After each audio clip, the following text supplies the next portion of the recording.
तो भाई साहब सोशल मीडिया पर लेंसकार्ट के आईपीओ के वैल्यूएशन को लेकर दबा की इसकी कुटाई हुई है, लेकिन आज के दिन इसका जो आईपीओ है मार्केट में बंद होने जा रहा है। मतलब अगर हमें लेंसकार्ट के आईपीओ में अप्लाई करना है तो कुछ ही घंटों का टाइम बचा है। अब इन कुछ ही घंटों में हमें सोच समझ के डिसीजन तक पहुंचना है कि क्या मैं इसमें अप्लाई कर रहा हूं या फिर इसको अवॉइड कर रहा हूं। देखो इस वीडियो में अपन पूरी जो बात करेंगे वो डेटा के ऊपर करेंगे। इतने सारे टाइम से मैं यहाँ पर आईपीओ को कवर करता आ रहा हूँ, तो मुझे बेसिक अंडरस्टैंडिंग तो है कि कितना सब्सक्रिप्शन पड़ता है, उसके बाद में कितनी लिस्टिंग हमको देखने को मिलती है, अभी के टाइम पर इसका ग्रे मार्केट प्रीमियम कितना है, लिस्टिंग गेन्स कहां तक मिल सकते हैं। डे 2 का सब्सक्रिप्शन अपने पास में, 2 दिन का सब्सक्रिप्शन हमारे पास में है, तो इस डेटा को भी अपन एनालाइज करेंगे और एक एस्टिमेट लगाएंगे कि डे 3 के ऊपर कितना सब्सक्रिप्शन हमको और देखने को मिल सकता है, और उससे हम ये पता करेंगे कि यहां पर कितना प्रॉफिट हो सकता है। मतलब कुल मिला के इस आईपीओ को अवॉइड करना है या फिर अप्लाई करना है। बाकी अगर अभी तक आपने वीडियो को लाइक नहीं किया तो वीडियो को लाइक कर लो, सीधा अपन वीडियो में चलते।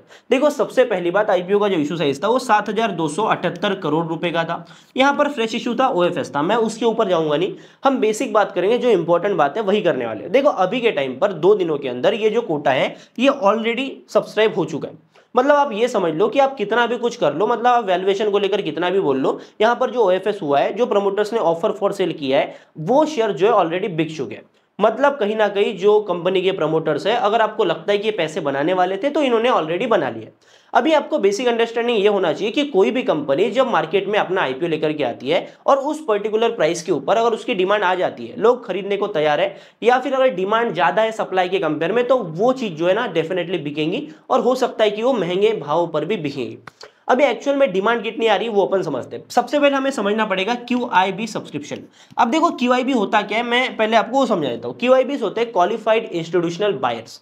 अब ये होते हैं इंस्टीट्यूशनल इन्वेस्टर, जैसे कि ब्लैक रॉक हो गया, एफआईएस की मैं बात करता हूं। अभी इंडिया की बात करें तो इंडिया के बड़े बड़े म्यूचुअल फंड, तो यहां पर जो कोटा रखा जाता है ना, अगर ये कोटा में मल्टीपल फोल्ड, मतलब मल्टीफोल्ड ओवर सब्सक्रिप्शन देखने को मिलता है, मतलब किसी आईपीओ के शेयर्स की डिमांड काफी ज्यादा हाई होती है क्यूआईबीज के बीच में, तो वहां पर क्यूआईबीज हायर प्राइस के ऊपर शेयर्स को खरीदते हैं।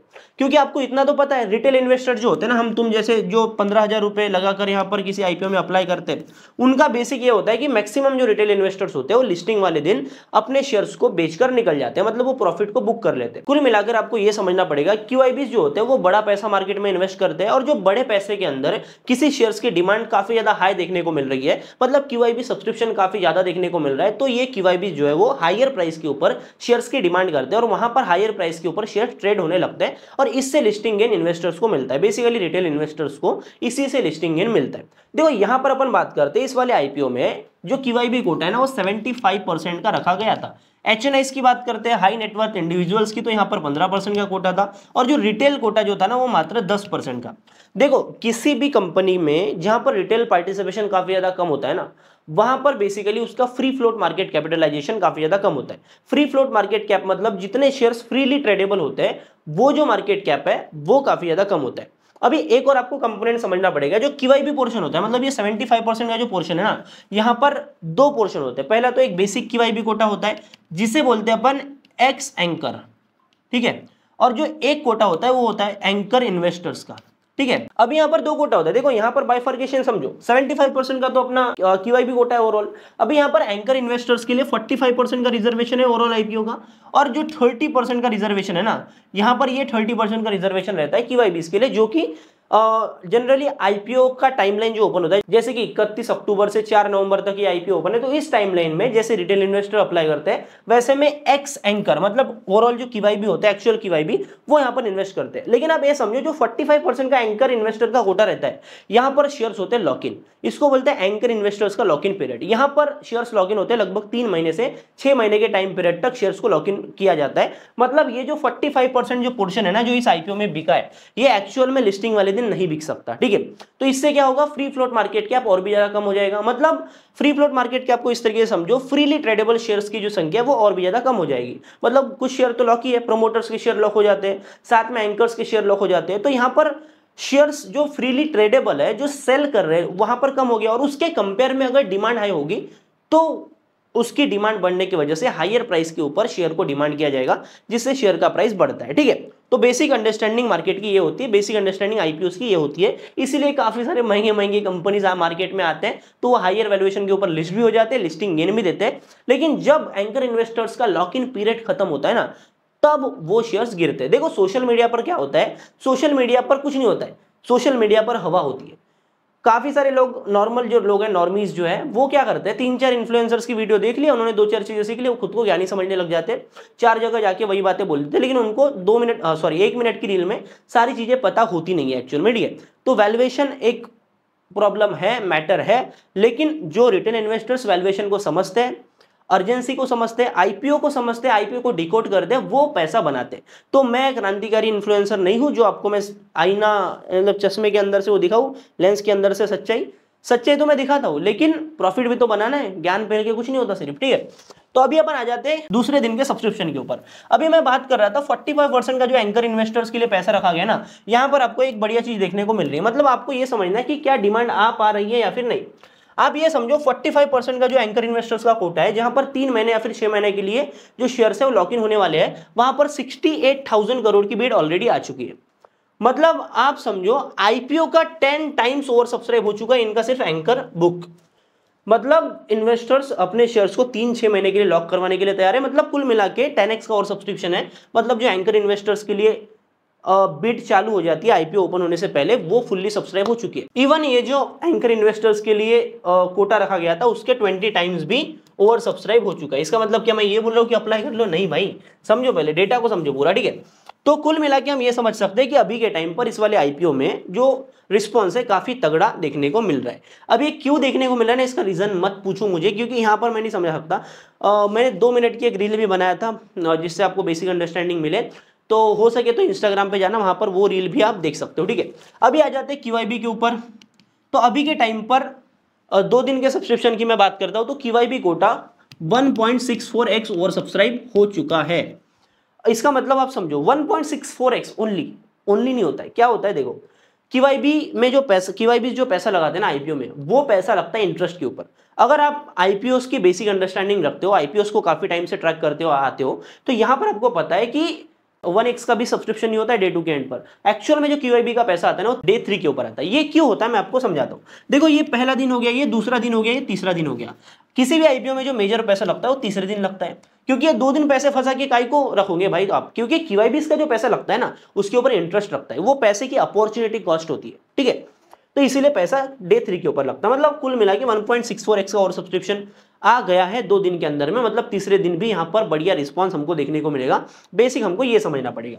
आगे अपन बढ़ते हैं। आईपीओ डायनामिक्स को समझना जरूरी है, क्योंकि आईपीओ मार्केट में ना कोई नया पैसा नहीं लगता है। आईपीओ मार्केट में पैसा फ्लो होता रहता है। अगर आप आईपीओ में इन्वेस्ट करते हो ना, अगर आप सीरियल आईपीओ इन्वेस्टर हो, तो आपको पता होगा आपका पैसा उधर लगा हुआ है भाई, मुझे पता है, ओखला में फंसा हुआ है। आपका काफी सारे लोगों का पैसा ओखला में फंसा हुआ है, जब इंतजार कर रहे हो जब आपका पैसा मैसेज आएगा ना खुलने का, वो पैसा आप इधर लेंसकार्ट में पलटा दोगे। मेरे को इतना अच्छे से पता है, ठीक है। एचएनआई में आते हैं, ठीक है। तो एचएनआई में मैं 10 लाख प्लस की एप्लीकेशन की बात करता हूं। 10 लाख प्लस से जो अपन अप्लाई करते हैं, यहां पर अभी के टोटल रिजर्वेशन की मैं पहले बात करता हूं। यहां पर रिजर्व एप्लीकेशन रखी गई थी आपकी 34,000, 34,000 एप्लीकेशन रिजर्व रखी गई थी, जहां पर अभी के टाइम पर 11,000 एप्लीकेशन लग चुकी है, मतलब 0.3x। अभी आप कहीं पर देखोगे ना 0.30x होता है। अभी आप कहीं पर देखोगे तो आपको लगेगा कि भाई ये तो काफी ज्यादा और सब्सक्रिप्शन है। आप अमाउंट वाइज देख रहे होंगे, मैं एप्लीकेशन वाइज बात कर रहा हूँ, ठीक है। तो ये एप्लीकेशन वाइज और सब्सक्रिप्शन है। तो ये 11,000 एप्लीकेशन ही सिर्फ लगी है। तो यहाँ पर हमें ठंडा दिख रहा है ये मामला, मतलब यहाँ पर फुल्ली सब्सक्राइब नहीं हुआ क्या? तो ये समझते हैं अपन फुल्ली सब्सक्राइब हो चुका है, क्योंकि अमाउंट वाइज चीजें होती है। क्योंकि अगर इतना ही होगा, मतलब 0.30x ही होगा एप्लीकेशन वाइज, तो एक्चुअल में 10 लाख की एप्लीकेशन अपने को 2 लाख का अलॉटमेंट मिलता है। तो अगर नहीं होती फुलफिलमेंट, तो आपको 2 लाख की जगह 4 लाख का अलॉटमेंट मिल जाएगा। मतलब फिर प्रो रेट आ जाता है, मतलब आपको ज्यादा लॉट मिल जाएंगे। तो वो फुल्ली सब्सक्राइब हो चुका है, अमाउंट वाइज फुल्ली सब्सक्राइब ये है, ठीक है। लेकिन अभी मामला ये है कि ओखला इंडिया के आईपीओ में, ओखला की टाइमलाइन समझो, ठीक है। ओखला के आईपीओ में एचएनआई का पैसा फंसा हुआ है, जहां पर total 1 lakh application big HNI category से लगी है। तो ये एप्लीकेशंस खुलेंगी, अनलॉक होगी। ओखला का आईपीओ जो था ना अपना, इसका अलॉटमेंट का बेसिस 3 तारीख को है, मतलब कल आया है रात में, ठीक है। लेट नाइट आया, कितने टाइम आया मेरे को नहीं पता, पर आज ओखला के जो पैसे फंसे हुए थे वो खुलने वाले। हो सकता है कि अगर टाइम पे पैसे नहीं खुले, अनब्लॉक नहीं हुए, तो लेंसकार्ट का सब्सक्रिप्शन कम हो सकता है। ये भी आपको एक कंसिडरेशन रखना है, ठीक है। तो यहाँ पर 1 लाख एप्लीकेशन खुलेंगे, तो यहाँ से काफी सारी एप्लीकेशन हमको बिग एचएनआई में आती हुई दिखेंगी। स्मॉल एचएनआई की बात करता हूँ, स्मॉल एचएनआई की मैं बात करता हूं, तो यहां पर 17,000 एप्लीकेशन रखी गई थी। रिजर्व एप्लीकेशन की मैं बात कर रहा हूं, और यहां पर आपकी अभी तक 38,000 एप्लीकेशन लग चुकी है। मतलब लगभग 0.22x का ओवर सब्सक्रिप्शन, ठीक है। तो स्मॉल HNI कैटेगरी में भी आपकी टोटल 127 के मतलब 1,27,000 एप्लीकेशंस ओकला इंडिया के आईपीओ में ब्लॉक्ड है। तो ओकला इंडिया की खुलेगी और वो भी यहाँ पे आएंगी, क्योंकि बेसिक वही होता है भाई, आप में से काफी सारे इन्वेस्टर होंगे, आईपीओ मार्केट में नया पैसा नहीं आता है, कोई बहुत ट्रेंडिंग हो गया, टाटा का आईपीओ हो गया, या फिर जो एकदम हाइप है कि दुनियादारी के लोगों को जुटा किया पैसे लगता है, तो वही लगता है। नहीं तो बेसिक आईपीओ में ना ये वही पैसा रिपीट होता रहता है हर एक आईपीओ में, क्योंकि अलॉटमेंट मिलता नहीं है, unblock block unblock block unblock block unblock, यही चीज चलती रहती है। रिटेल की बात करते हैं, 15,000 की एप्लीकेशन, जो कि काफी ज्यादा कॉन्शियस है किसी कंपनी के वैल्यूएशन को लेकर, होना चाहिए, पर इन्फ्लुएंसर्स को तो अपना धंधा चलाना है भाई, मैं क्या बोलूँ उसमें, ठीक है। तो 488 के मतलब 4,88,000 रिजर्व एप्लीकेशन यहाँ पर रखी गई थी। लगभग 11.95 लाख मतलब लगभग 11,95,000 एप्लीकेशन अभी के टाइम पर लग चुकी है, मतलब ओवर सब्सक्रिप्शन ही देखने को मिल रहा है। 2.45x का यहाँ पर सब्सक्रिप्शन देखने को मिल रहा है। अभी ओवर सब्सक्रिप्शन है ये, मतलब यहाँ पर आपको अलॉटमेंट के चांसेस काफी ज्यादा बढ़िया देखने को मिल रहे होंगे, पर एक्चुअल में मैं ओकला की बात करूँ तो 22 लाख एप्लीकेशन है जो कि ब्लॉक्ड है। यहाँ से ये एप्लीकेशंस खुलेंगे और ये दबा के पैसा इधर लगने वाला है। अगर सही टाइम पे पैसा खुल गया भाई तो पूरा पैसा लेंसकार्ट के आईपीओ में कूदने वाला है, ठीक है। तो अभी अपन आ जाते हैं ग्रे मार्केट प्रीमियम के ऊपर। तो इसका प्राइस बैंड था 382,402। अभी जीएमपी बताने से पहले, कंक्लूजन बताने से पहले एक बात अपने दिमाग में डाल लो, मैं ये नहीं बोल रहा हूं कि लेंसकार्ट का आईपीओ अंडर वैल्यूड है, ठीक है, मैं नहीं बोल रहा हूं, लेकिन मुझे पता है कि आईपीओ मार्केट काम कैसे करता है। तो हमें समझना है ना भाई, हमारे पास में अपॉर्चुनिटी कहां है, हमें वो समझना है। जोमेटो का स्टॉक ओवर वैल्यूड नहीं था क्या, आईपीओ आया था, ओवर वैल्यूड था, लिस्टिंग इन मिले, उसके बाद में क्या हुआ, वहां पर वो राउंडिंग बॉटम चार्ट पैटर्न बनाया, एक एक्यूमुलेशन जोन में गया, कंसोलिडेट हुआ, उसके बाद में कंपनी के रेवेन्यू प्रॉफिट्स ग्रो हुए, उसके बाद में वो फिर से बाउंस बैक किया। तो ये चीजें होती है, आईपीओ कोई भी सस्ता नहीं होता है। कंपनी का प्रमोटर जब अपना ओएफएस करता है ना तो मैक्सिमम वैल्यू निकालने को देखता है। मतलब मुझे ये पेन बेचना है तो मैं इसकी बेस्ट वैल्यू पे बेचने का ट्राई करूंगा, जितना इसका लोग दे सकते हैं, मतलब इसका मेरे को 100 रुपए देने के लिए लोग तैयार है, क्यों ना बेचूं मैं 100 रुपए में। तो ये बेसिक चीज होती है, आपको ये चीज समझना पड़ेगा, ठीक है। अभी हमें अपना पता करना है कि मैं कहां पर प्रॉफिट बनाऊंगा, ठीक है। तो यहां पर ग्रे मार्केट में जो प्रीमियम चल रहा है वो 63 रुपीज पर शेयर का चल रहा है, और 16% का यहाँ पर आपका जीएमपी चल रहा है, विच इज अबाउ 15%, मतलब ये थोड़ा सेफ जोन में अभी के टाइम पर देखने को मिल रहा है। तो क्या स्ट्रेट फॉरवर्ड मैं यहाँ पर अप्लाई करूंगा, नहीं, अभी रुको जरा, सब्र करो, ठीक है।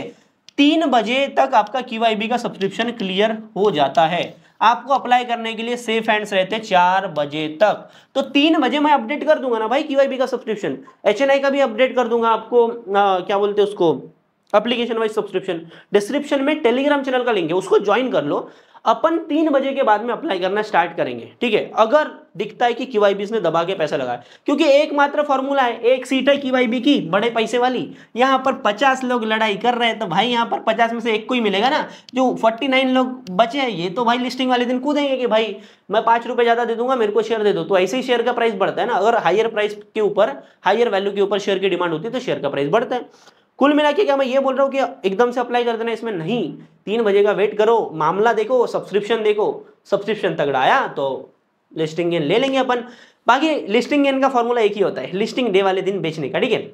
बाकी मेरी तरफ से कोई एडवाइस नहीं है, मैं सिर्फ डेटा दिया कि यहाँ पर मार्केट में क्या गया, डेटा ही समझाया मैंने अभी तक, ठीक है। मैं सिर्फ सब्सक्रिप्शन का डेटा आपको दे दूंगा, बाकी सब कुछ आपको ही करना है, ठीक है।